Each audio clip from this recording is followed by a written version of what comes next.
আসসালামু আলাইকুম। মোটিভিদের পক্ষ থেকে আপনাদের স্বাগতম। আজ আমরা এই অঙ্কটা সৃজনশীলের সমাধান করব। এটা একটি ধারার সৃজনশীল। মূলত আমরা আমাদের চ্যানেলে একটা প্লে লিস্টে ধারা সম্বন্ধে কয়েকটা ক্লাস আছে, 5-6টা ক্লাস আছে। আপনারা যদি ওই ক্লাসগুলো করেন একদম বেসিক থেকে অ্যাডভান্স পর্যন্ত, মানে এক কথায় সমান্তর ধারা, গুণোত্তর ধারা, ফিবোনাচ্চি, ধারা সম্বন্ধে কখনো মনে হয় না আমার আত্মবিশ্বাস যে ধারা সম্বন্ধে আর কখনো কোনো সমস্যা হবে। আপনি চাইলে করতে পারেন ধারা সম্বন্ধে যদি শিখতে চান আপনি। কারণ হচ্ছে আমাদের শেখাটা জরুরি। আমরা 2-1টা করে অঙ্ক পাচ্ছি পরীক্ষায়, স্পেসিফিক ওই অঙ্কগুলো না আসলে আমরা পারি না। এই জন্য আমাদের একদম ভালোভাবে শেখা উচিত ওই টপিকটা। আমরা এটা সমাধান করি। আমাদের কি বলছে যে একটি সমান্তর ধারা, তার মানে আগেই সমান্তর ধারা আমাদের বলে দিচ্ছে, ধারাটা চিহ্নিত করা লাগতেছে না। এখন বলিছে এত ধারার 12তম পদ 77 এবং 19তম পদ 91, ধারার প্রথম 37টি পদের সমষ্টি নির্ণয় করো। ধারার কিন্তু ধারাও দেয় নাই, ধারার প্রথম পদও নাই, ধারার হচ্ছে সাধারণ অন্তর নাই। তার মানে এগুলো সাধারণ অন্তরণী, এগুলো বের করে নিতে হবে। তার মানে আমাদের ধারার হচ্ছে দেয়া আছে শর্ত মতে আমরা জানি, একে লিখি। আমরা জানি হচ্ছে সমান্তর ধারার n-তম পদের সূত্র। সমান্তর ধারার n-তম পদ an সমান a plus n-1 into d। এটা সমান্তর ধারার n-তম পদের সূত্র।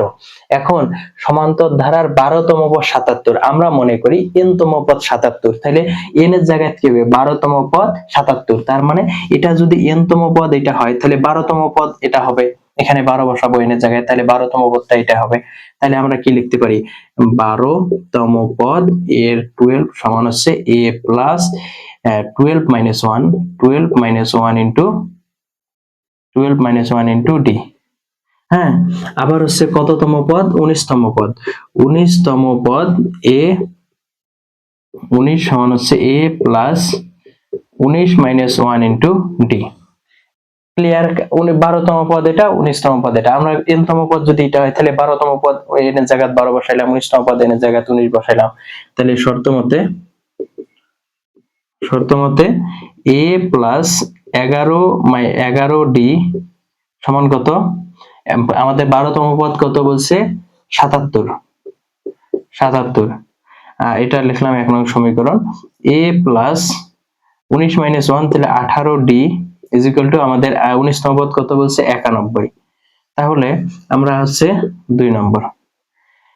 এখন 1 আর 2 যদি আমরা বিয়োগ করি, ওদিকে অন্য জায়গায় না লিখলাম, যে 1 আর 2 যদি আমরা বিয়োগ করি তাহলে কি হবে? বিয়োগ করলে আমাদের a চলে যায়, তাহলে কি থাকে? 18 থেকে 11 গেলে -7 সমান হচ্ছে 14। 91 থেকে 77 গেলে হচ্ছে -14, তাহলে এখানে d। সুতরাং d মাইনাস চলে যাচ্ছে, d সমান হচ্ছে 2। তাহলে 14/7, তাহলে d এর মান 2 বের হলো। এখন d এর মান যদি 1 নং এ বসাই, d এর মান 1 নং এ বসাই, d এর মান যদি 1 নং এ বসাই, তাহলে a প্লাস 11 গুণন হচ্ছে 2 সমান হচ্ছে 77, বা a সমান হচ্ছে 11 দুগুণ 22, তাহলে 77 মাইনাস হচ্ছে 22 সমান কত? 55। তাহলে এর মান কত বাড়াইল? 55, আর হচ্ছে d এর মান বাড়াইছে হচ্ছে 2। তাহলে এর মান 55 আর d এর মান কত? 2। তাহলে এর মান আর d এর মান পাইলাম। তাহলে আমাদের কি বলছে? 37টি পদের সমষ্টি। এটা আশা করি বুঝতে পারছেন। আমরা মিশাই দেই যে এখন আমরা এর মান এবং d এর মান যেহেতু পাইছি, তাহলে এখন আমরা জানি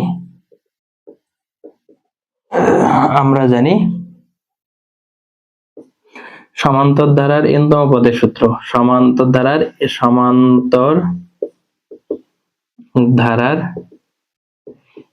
n-তম পদের সমষ্টি। সমান্তর ধারার n-তম পদের সমষ্টির সূত্র কি? সমান্তর ধারার n-তম পদের সমষ্টির সূত্র হচ্ছে n/2, আচ্ছা এখানে sn হবে, n/2 into 2a plus n-1 into d। তাহলে সমান্তর ধারার কয়টা পদের সমষ্টি বের করতে বলছে? 37টা। 37টি পদের সমষ্টি s 37 সমান 37/2, তাহলে 2 গুণন এর মান কত, এর মান হচ্ছে 55 প্লাস n-1, তাহলে 37 - 1, d এর মান হচ্ছে 2, তাহলে 37/2, তাহলে 55 দুগুণ হচ্ছে 110 প্লাস হচ্ছে 37 - 1 হচ্ছে 36 গুণন হচ্ছে 2, তাই হচ্ছে 37/2 গুণন 36 দুগুণ 72, 72 আর হচ্ছে 110 হচ্ছে 182, 2 দিয়ে কাটলে হয় 91, তাইলে 37 গুণন হচ্ছে 91 ইকুয়াল টু কত হয়, আমরা যদি হচ্ছে ভাগ করি 91 গুণন হচ্ছে 37, তাহলে হয় 3367, আমাদের হচ্ছে 3367 হয়েছে আমাদের কততম পদের সমষ্টি, 37টি পদের সমষ্টি। এততম না, এখানে টি লিখলে ভালো হয়, এতটি পদের সমষ্টি। তাহলে 37টা পদের সমষ্টি আমাদের কত বের হইলো, 3367। প্রথম পদটা যদি 55 হয়, দ্বিতীয় পদটা হচ্ছে 57 হবে, তৃতীয় পদটা হচ্ছে 59 হবে, চতুর্থ পদটা 61 হবে, এইভাবে 37টা পদ হবে। এই 37টা পদের সব যোগ করলে কত হবে, 3367 হবে। এটা হচ্ছে ক নম্বর। এবার আমরা খ নম্বর করি। আমাদের এই ধারা সম্বন্ধে আপনি শিখতে চাইলে আপনি হচ্ছে প্লেলিস্ট থেকে ধারা সম্বন্ধে, আমি প্লেলিস্টের ডেসক্রিপশনে লিংক দিয়ে রাখবো, প্লেলিস্ট থেকে আপনি ধারা সম্বন্ধে ডেসক্রিপশনে লিংক থাকবে, ওখানে থেকে ধারা সম্বন্ধে বেসিক থেকে ক্লাস করলে আপনি ধারা সম্বন্ধে আর কখনো সমস্যা হবে না, ইনশাআল্লাহ করতে পারেন। আর আমাদের যারা হচ্ছে চাকরি প্রার্থী কেউ থাকলে আপনার আমাদের হচ্ছে ওই ইয়ে করা হয়, আমাদের ফেসবুক পেজে হচ্ছে এমসিকিউ সলভ করা হয়, আপনি ফলো দিয়ে রাখতে পারেন, এমসিকিউ রেগুলার রাতে সলভ করা হয়। এখন আমাদের বলছে ধারার কোন পদ 119 তা বের করো। এই ধারার এর মান তো আমরা বের করলাম, ক হতে কি পাই, ক হতে পাই হচ্ছে a সমান হচ্ছে 55, d সমান হচ্ছে 2। d বলতে কি, a হচ্ছে প্রথম পদ, এটা লিখতে হবে, প্রথম পদ সাধারণ অন্তর হচ্ছে d সমান হচ্ছে 2। আচ্ছা, এবার কি লিখতে হবে, ধারার কোনতম পদ 19, তার মানে উই নো, আমরা জানি ধারার n-তম পদ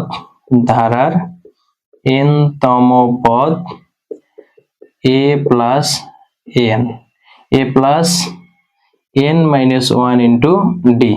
তাহলে n-তম পদ যদি a plus n-1 into d হয়, আমরা মনে করি যে হলো 119তম পদ, তাহলে কত হবে, n এর জায়গায় 100, তাহলে আমাদের n এর মান, আমরা কোন পদ 119 তা বের করো। তাহলে n-তম পদ আমরা মনে করি যে n-তম পদ 119, n-তম পদ যদি 119 হয়, তাহলে এইটিকে লিখতে পারেন 119 শর্ত মতে।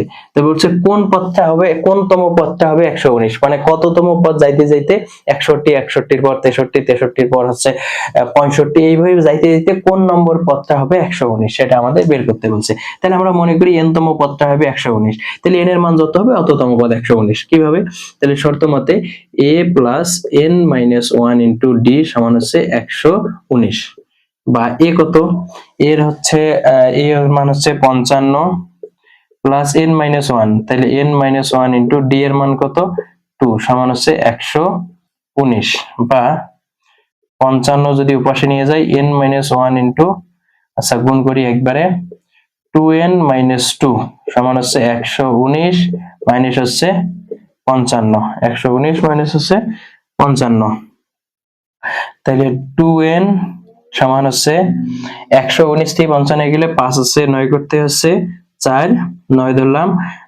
5 হচ্ছে 11 করতে, 5 6 11, মাইনাস হচ্ছে প্লাস হচ্ছে 2, এই যে এই 2টাও পাশে নিয়ে গেলাম, 2 প্লাস 2 হলো, তাহলে n সমান হচ্ছে 64 65 66 ভাগ হচ্ছে 2, এই দুইটাও পাশে ভাগ অবস্থায় হলো, n সমান হচ্ছে 33। তাহলে 33তম পদের মান কত হবে, 119। তাহলে প্রথম পদটা 55, তাহলে এইভাবে চলতে চলতে 33তম পদের মান কত হবে, 119। আশা করি এটা হচ্ছে উত্তর। আশা করি বুঝতে পারছেন, না বুঝলে আবার প্রশ্ন করতে পারবেন। ধন্যবাদ, আসসালামু আলাইকুম।